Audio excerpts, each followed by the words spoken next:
Here we are at the Sealed Cave, the first real dungeon of the game. Yeah, that's right, Alger Cave, I called you not a real dungeon. What are you gonna do about that, huh? Unfortunately, just because it is a new dungeon doesn't mean it's really, well, good. I mean, it's using the cave tile set again, that's the main reason I'm saying that, but caves are generally pretty boring. I mean, they can be interesting, this one just isn't. One thing to keep in mind here is that pretty much every enemy here is undead, including this floating money. Yes, that's right, we're fighting zombie money.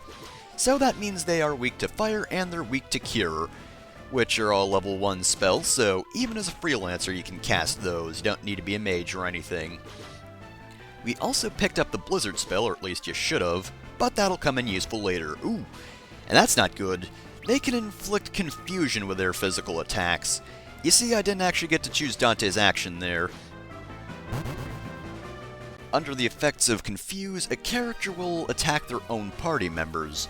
This can be cured by just physical attacks, either from the enemy or from yourself, so if somebody gets confused, just have one of your weaker characters bop them over the head and they should be fine. Don't worry though, it does wear off after battle, so you don't have to worry about it, after battle. During battle, though, you should definitely prioritize getting rid of that, because, trust me, it can really hurt you, especially if the character that gets confused is actually good. Like Ayla here, for example. If she gets confused, well, we definitely want to cure that right away, or it's not going to be pretty. And it seems these guys can confuse with their physical attacks as well. Really don't care for that. They can also apparently poison you with their attacks, though. Thankfully that didn't come up. I mean, as annoying as Confuse is, cured it up right there. I mean, Xavier's a bit low on health now, but he's fine. He's okay. He's just dying because we stabbed him because he would have stabbed us instead. Well, punched us, really. Stabbed via punching, that's how it works, definitely. But yes, I didn't really buy any antidotes, so don't really want to be poisoned. This isn't really a poison-heavy dungeon, though, so you don't have to worry about that too much. I'd also like to mention that... Oh, new enemy? Yes, there's a skeleton. Look at that guy. He is so ready for action. He's got that sword and everything. Skeletons really aren't that good. I mean, they've got a decent amount of health, and I guess they did do some damage. Actually, no, that's about the damage other enemies have been doing, right? So, they don't have any status effects that they can cause by attacking. Skeletons, I'm sorry, but you're pretty weak.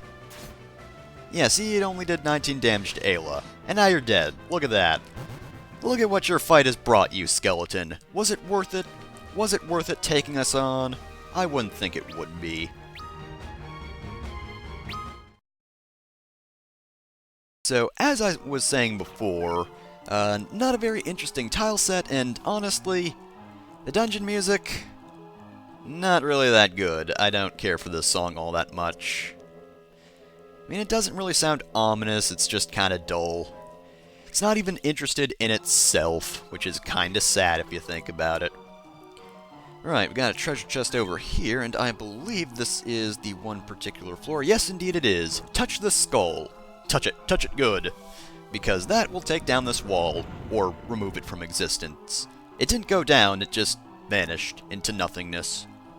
Poor, poor wall. And on the other side of this non-existent wall is Princess Sarah.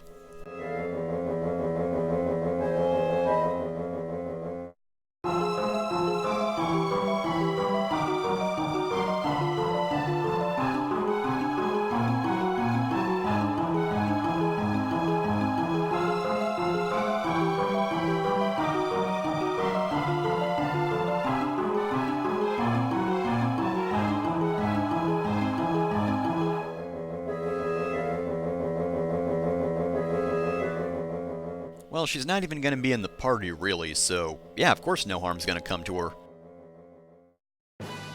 In the DS version, we actually get these characters joining us. I mean, they joined you in the original, but Sarah here can actually fight in battle. Not that much.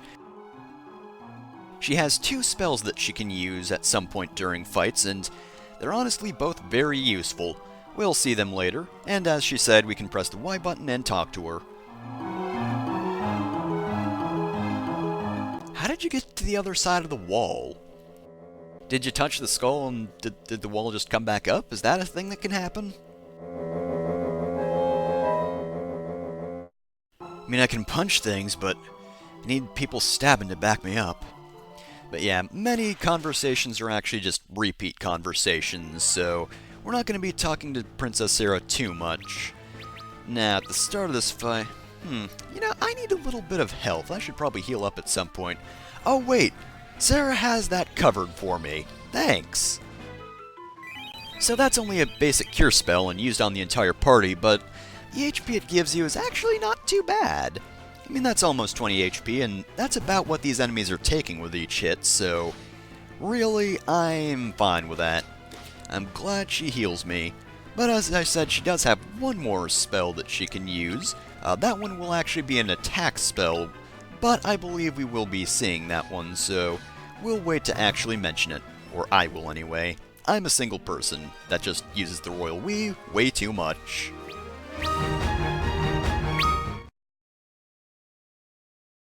Though, you know, now that I think about it, I really wish Sarah would stay with us longer. I mean, she's only got 2 spells, but she can learn. We go to towns and buy spells, she could learn stuff, but she's just here with us for this mission, and this mission alone. Gotta go banish that Djinn, because he's a big old jerk turning people into outlines, and ooh, Antarctic Wind. That one is fairly out of the way, but you should probably pick that up, especially if you used your Antarctic Winds against the land turtle. Okay, we've got eyes and tornadoes. Sure, yeah, we'll go with that. And they're called larvae. Sure, yeah, alright. I'm right. Yeah, thank you, Sarah. Thank you for arrowing them. Well then, I should mention that they are, like most other things, undead, even though really can't see how they're dead? I think it's less I can't see how they could be alive at any points. But anyway, they can inflict blind with their physical attacks, which causes you to miss a bit more because it lowers your evasion. We did get some eye drops, and honestly it's not the worst status effect to have, but it is very annoying when you start missing a lot. I mean, it's not out-and-out harmful like Confuse can be, so it's one of those things you tend to overlook just a little bit because it's not, like, harming you directly like poison or anything like that, but nonetheless, you should cure it because it's annoying. Anyway, how rude of me. We have these goo zombies right here. These are actually revenants. They're actually recolors of enemies you can find in this dungeon called zombies, which look less like goo. I mean, in color only. In shape, yeah, they still look like some sort of bizarre flan. Like the mummies, they can also poison you with their attacks. As per usual, poison is annoying because that does damage you every turn. And you want to cure that as soon as possible, because it even affects you on the field. You will slowly lose health as you walk about if you have poison, so carry some antidotes, otherwise a character could die even out of battle, and you don't want that. We'll have one last conversation with Sarah, because she has something else to say.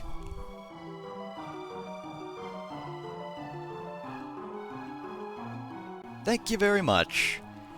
Well, that's why we've been collecting the Blizzard spell and the Antarctic Wind items, because our next boss is pretty weak to them.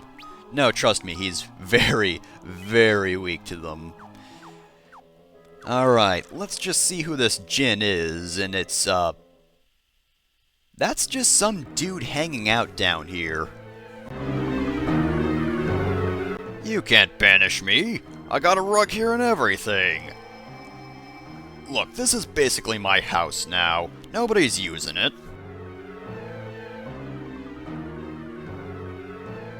You know, I don't like him much in the first place, but I bet he's the type to use the term man cave, and that makes me want to destroy him even more. So, bosses in Final Fantasy III generally can attack twice, possibly even 3 times in a row, but that's much later on in the game. And Djinn here is no exception. 600 HP, 20 attack, 8 defense, and for beating him you get 200 XP and 1400 gil. The thing is though, he's very weak to ice. And when I say he's weak to ice, I mean he's very, very weak to ice. Very, very, very weak to ice. And I mean, he can be dangerous because he can use fire attacks on you, and they can hit the entire party, and as I said before, he can attack twice, but he didn't attack at all. You know, if you just turned on the air conditioning, you probably could have banished him without going through the whole fight. Well, bye, Djinn. You certainly were a character. He existed, I'm pretty sure. That can be said about him. Of course, doesn't seem like that's true for us. We're kind of disappearing right now. How do you know we're going to be fine? Maybe we never existed, and our existence hinged on Djinn. Well, that's the end of Final Fantasy III. Our main characters never even existed. They're just a figment brought around by Djinn. Nah, just kidding. Wind Crystal's a big old jerk, so he's like, alright, you beat the Djinn, now I'm gonna bring you in here and talk to you about your destiny and everything. Hey Crystal, how's it going? Saw you a few minutes ago. What have you been up to this past video or so?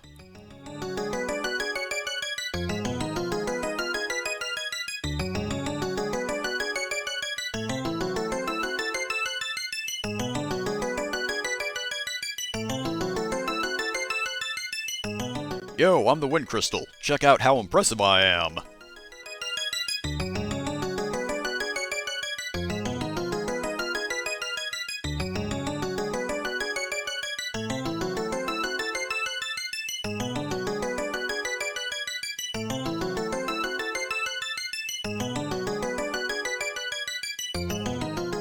Alright, I'm gonna give you 4 the lights. I probably could have just given this to Dante alone, but I hate him.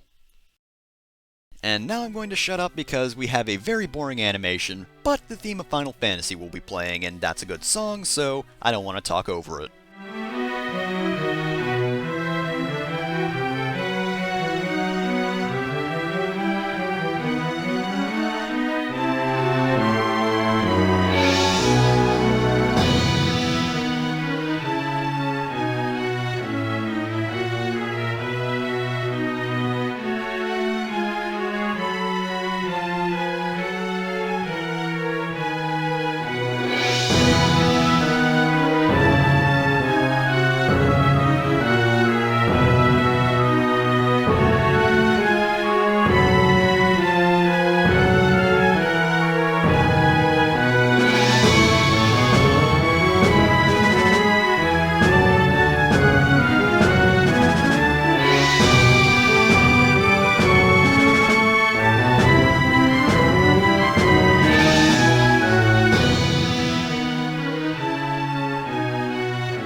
They smelled much better than they did before.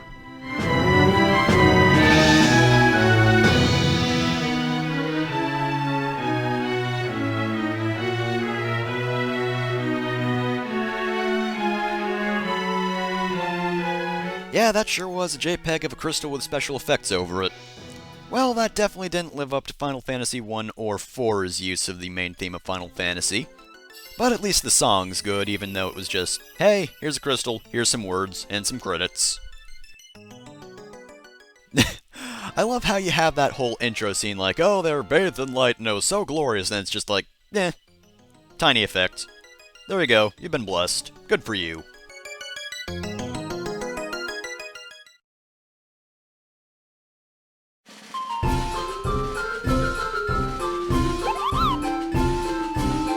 Well, at least it didn't take too long. Now we have jobs. You know, the main mechanic of the game. So the Moogle here didn't even explain all that much about the job system. I'm going to do that right at the end of the episode. I will go in-depth as I possibly can. But before that, why don't we give everybody their jobs before I actually explain them?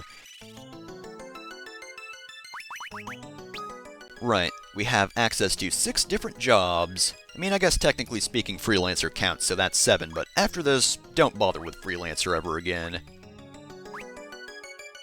Xavier here is going to be a monk so he can continue to punch things in the face, as he's very good at doing. Dante, of course, is going to be a red mage. What else would he be? I mean, come on. Can't expect anything else at this point. Ayla, obviously, warrior.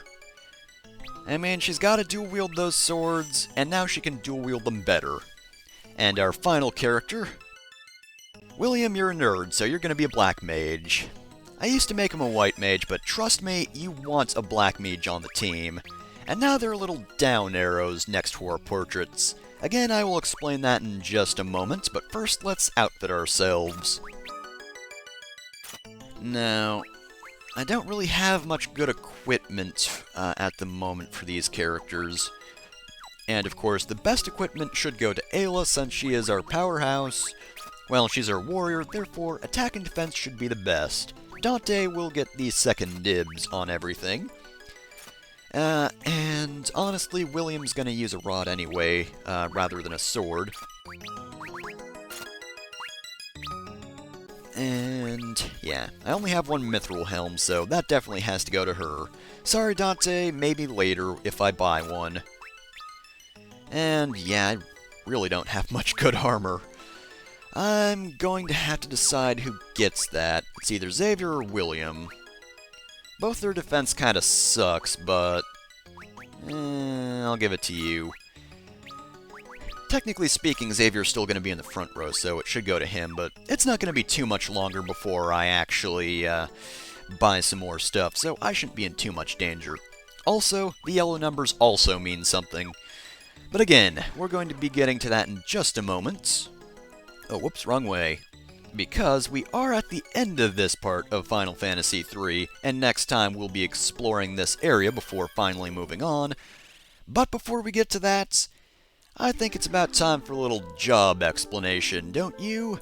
I mean, that is the main mechanic in the game, and the game itself didn't explain it very well, so you know what? That's my job now. Alright, since we've saved, let's get started. But before we get into the jobs themselves, let's go over the mechanics first. There are 2 types of levels in this game. There are the standard levels, which are determined by experience, and there are the job levels, which work a little bit differently. While you can see what level a certain job is at, you can't see the amount of experience or job points that that job has. Job points also work a bit differently from experience. Experience is gained from fighting certain types of monsters. Job points are gained by doing certain actions during battle. Each action you take, with the exception of changing rows and escaping from battle, will get you a certain amount of job points depending on what class you're using. Now, once you get to 99 job points, you will level up in that job. As for what that actually does, it's a little bit weird. See, stats are technically determined by the job level. Let's go take a look at Freelancer real quick. So as you can see, it's got a certain chart of predetermined stats which it will always reach. At level 10, for example, you'll have 10 in each stat. However, that level is not the job level, that is your standard character's level. So, once Dante here is at level 10, if he's a Freelancer, he will have 10 in each stat, basically. Job level itself doesn't quite determine as much. There are a few things it does determine here and there, and we'll get into that later. As for the stats, strength of course determines how much damage you do, agility determines how many hits you get per attack, vitality determines how much HP you get for level up, intellect determines how much damage you do with black magic, and mind determines how effective white magic is. So, with that in mind, let's get into the jobs now. Whoa, past self, you're getting a little bit ahead of yourself there. You haven't even mentioned the things that annoy you yet. Amongst a few other things, of course. But the first being the job adjustments. Indeed, if you want to change jobs, you will actually have to take a few battles to adjust to that job. Your stats will be lower, and you won't perform quite as well in battle. Why they do that, I don't know.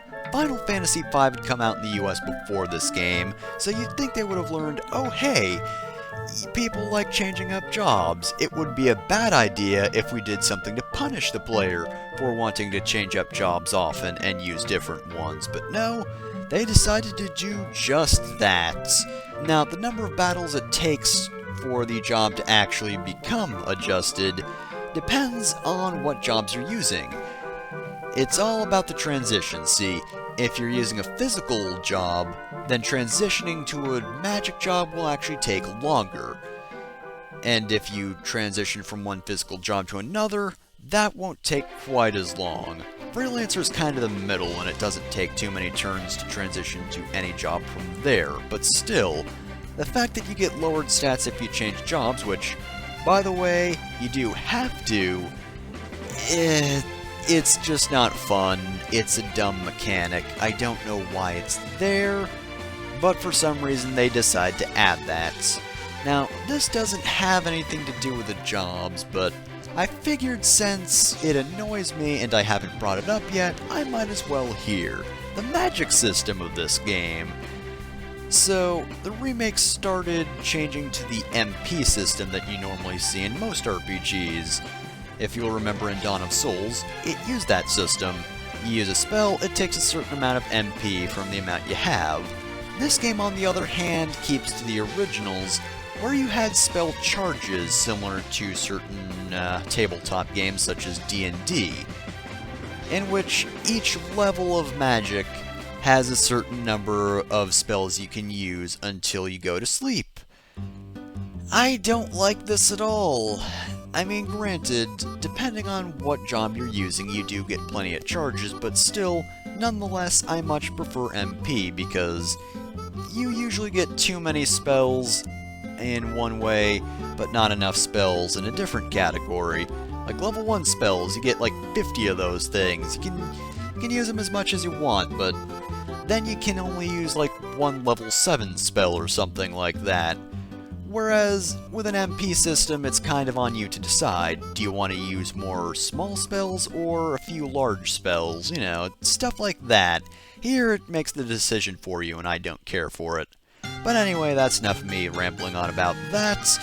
Back to the jobs now. For real this time. I hope. Future me, do you have anything else to rant about? I hope not. As I've said time and time again, Freelancers really aren't all that good, especially in comparison to the Onion Knights from the original version. Reason being, these guys just weren't made to do much of anything special. They don't have any special abilities, they can use magic, but only level 1 magic, and let me tell you, that's not all that helpful. As for weapons and armor, they've got a decent amount of armor, actually a pretty impressive amount of armor. As for weapons, when it comes to swords, yes, they have a good selection, but if you want to use any other type of weapons, well, it's very, very limited. Stats don't really grow all that quickly, and each stat is the same no matter what stat it actually is. You got the same strength, agility, vitality, intellect, and mind no matter what level you grow to, and if you reach max level, you're still going to be pretty unimpressive. Oh yeah, and as for MP growth, even though they can only use level 1 magic, even still, they don't get that much MP for it. So, yeah, all around, get rid of Freelancer, never look back. Unlike the other Final Fantasy games with job systems where Freelancers can actually be pretty good. Next up we have the Warriors, which were made to deal and take damage. Like Freelancers, they have a pretty good selection of weapons and armors, and in fact I'd say they have a better selection of weapons and armors than Freelancers do. However, they have no access to magic whatsoever. Instead, they get the ability Advance, which was not in the original version of the game. Advance gives you a bit more strength, but you lose some defense as a result. And in fact, this is actually one of the things where job level is a factor. The higher your job level, the more damage you do. However, your damage is reduced further, depending on the job level. As for their stats, of course, they've got pretty good stats in everything, but magic-based stats. Though I would like to point out that their strength and agility are ever so slightly nerfed in comparison to the original version. Whereas the strength and agility in that version were 75, here they are 71. However, their vitality actually got a buff, as did intellect and mind for some reason, which doesn't make much sense because they have no use for those stats. Oh well, whatever you say, Square Enix. We also have another very high damage dealing job in the form of monks. Monks do damage, however, they can't take it as well as warriors. They also have less equipment. They can only use knuckles as weapons, and as for armors, well, they've got a very small selection. However, they don't really need armors too much. They're very good at punching things, and hey, if you really need defense, they also have the Retaliate command, which is like the Defend command. However, if you get hit, you will strike back at the enemy for twice the damage you'd normally do. Pretty good, right? That also is a factor for job levels, as the better your job level is, the better your defense will be in that case. As for stats, of course, their main strength lies in, well, strength. They also have very good vitality and agility. However, I do have to say, they took a fairly big hit from the original version. They had an entire 98 strength in the original version, and here, yeah, 85. I mean, 85's good, but it's not 98. As for the other stuff, it didn't get lowered too much, and like Warrior, for some reason their intellect and mind got buffed, even though they never reused the stats. But I guess they're not idiots at least, there's that. They have more than 1 intellect and 2 minds, so good for them in a way. Then there are the Thieves. Thieves have a lot of little abilities that don't really add up to much. As for their equipable stuff, they can only use daggers and throwing weapons. However, their armors aren't actually bad. I mean, it's not like they have the same equipment as warriors or anything, but it's a pretty decent list. Then there are the abilities, and yes, they have more than one, including one that can be used on the field. They can open the ever so rare locked door that you might find here and there.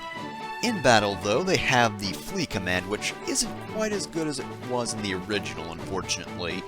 In the original, the Escape command allowed you to escape from a battle with 100% success, so if you ran into something that could kick your ass, well, you could get out of there no problem. Well, probably no problems anyway. However, in this version of the game, according to the in-game description, it only reduces the damage you take when you try to run away. So, not quite as good there. And then they have the Steal command, which really isn't that good. Again, job level does come into play here. It determines what tiers of items you can actually steal. If you're at job levels 1 through 30, you can steal item tier 1, 31 through 70, you have access to the second tier, 71 to 98, you have the access to the third tier, and at job level 99, you can steal the fourth tier. However, you have a very low success rate of actually stealing things. Now, to steal tier 4 stuff, there's a 12% chance of that. If that fails, the game will then try to steal the tier 3 stuff, which has a 15% chance. If it screws that up, then it goes on to tier 2, which is 17%, and if you've been that lucky so far, tier 1 still has a 19% chance of actually succeeding, so yeah, you're probably not going to steal stuff, and honestly, there's not that much stuff that's really worth stealing in the game anyway, so while it might get you a good item here and there, it's nothing that's going to help you in any major way, or at least it's more than likely it's not going to work out like that. And of course, as for stats, their agility is their best strength. And that's pretty much it. Though they do have some surprisingly good vitality, and they actually got a few buffs from the original game, and that's not just intellect and mind, like warriors and monks, oh no. While they did lose out on a bit of strength, they did get 1 more point of agility than in the NES version, and 13 more points of vitality, so they're a little bit better. Still though, nothing huge in all honesty. I'd suggest skipping them unless you really want to open those locked doors on the field. And now for the classes that actually do use the intellect and mind stats. First of the mages, we have the White Mage. White mages of course don't have that much access to weapons or armors, but the thing is, of course they're not going to be doing much physical damage, but their magic is very important. White magic is curative magic, meaning they'll be healing you, removing your status effects, and heck, sometimes they do even get to attack with their magic. Either way though, white magic is very useful, and honestly, it's really hard to go through the game without white magic. In addition, they can also use white magic's levels 1 through 7. There are 8 tiers of white magic in the game. Yes, they can use all but the last set of spells, so until a replacement comes along for them, they're going to be pretty useful throughout the entire game. And trust me, it's going to be a while until we see a replacement. As for their stats, oddly enough, most of their stuff got at least a little buffed, with the exception of Mind, you know, the stat they actually used. That got a bit of a nerf. I'm gonna guess it's due to a change in the way the magic system works in this game, but they have a little more strength, a little more agility, a little more vitality, and for some reason more intellect, even though that's not even a stat they use. As for MP growth, again, there's a pretty big change over the original version. You only had 33 level 1 white magic spells in the original, when you got to level 99 anyway, and yeah, you get that by the time you get level 30, so white mages have a lot of casts of magic in this game. All in all, definitely use a white mage, because without them, you're definitely going to be hurting. While those mages specialize in curative magic, these mages specialize in blowing stuff up with fire, ice, and electricity. Black mages are actually pretty similar to white mages, only they have a slightly expanded weapon selection in that they can use a few bows, but their armor selection really doesn't look that much better. Like white mages have level 1 through 7 white magic, black mages have levels 1 through 7 black magic, and again, there are 8 tiers of that. But of course, they're a little more skippable because white mages will heal you, which is always useful, and magic is definitely a very useful thing. But because they're used for attacks, maybe not as much. Stat-wise, of course, they do have pretty similar stats to white mages, only their intellect is, of course, what they focus on, since that's the stat they use. And as for MP growth, it is pretty much identical to white mages. They both have a lot of uses of their respective magic. All in all, I definitely use it due to how effective it can be against bosses, but due to the way the MP system works in this game, it's not quite as useful, because you can't really use it against enemies because you really don't want to waste those spell charges. Or at least I don't, personally. And now for the best dressed of the 3 mages, the Red Mage. Red mages are your typical jack-of-all-trades, master-of-none types of characters who have a lot of different aspects but don't really specialize in anything, again, other than in fashion sense. However, the fact that they do have so many possible uses does actually make them a useful character. They have a good amount of equipment, not quite as good as the warriors, but still pretty good and allows them to do some decent damage during fights. And as for their magic, they can use both white and black magic, and in this version of the game, they have levels 1 through 5 white and black magic, whereas in the original they only got levels 1 through 4. Now, yes, that is only one tier of magic, However, that gives them access to Kiraga, Raise, Protect, Thundaga, and a few other spells, but the ones I mentioned are the good ones. If you don't know your Final Fantasy spells, trust me, they're really good. So, of course, they can't cast quite as well as a white or black mage, but still, nonetheless, their stats aren't actually too bad, and again, this got buffed as well. Well, everything except agility. Their agility did take a bit of a hit, but everything else, at least a decent rise, if not pretty good. Trust me, their vitality was terrible before. It was at 30 at level 99. And again, that's level 99. You have to max out in order to get 30 vitality, which is bad. And of course, their MP growth, not as good as either the white or black mage, but it's enough to get them by. Plus the fact that they can actually take part in battles due to the fact that they've at least got a decent amount of strength, really does put them ahead of either mage. If I were to replace a mage with a red mage, I would normally say the black mage. I have my reasons for making one of my characters a black mage instead of a white mage, but that'll come a little while later. Either way though, red mage, pretty good. And that's it for the classes.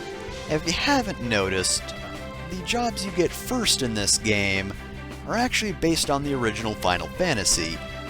In the original version of this game, though, you didn't actually get Thieves until the second crystal, which honestly made them even more useless since you didn't get them for a while. They're at least decent if you train them up a little bit, but if you get them so late, yeah, it doesn't turn out well for them. But yeah, it's a nice little reference, it's cute, you know, you get your original jobs, and heck, in the original version of the game, they even looked like the original Final Fantasy sprites, which was probably a bit more due to laziness than anything else, but hey, you know, it was a nice reference. But since we've gone over the jobs, that's it for this part. Next time on Final Fantasy III, we'll actually put them to use.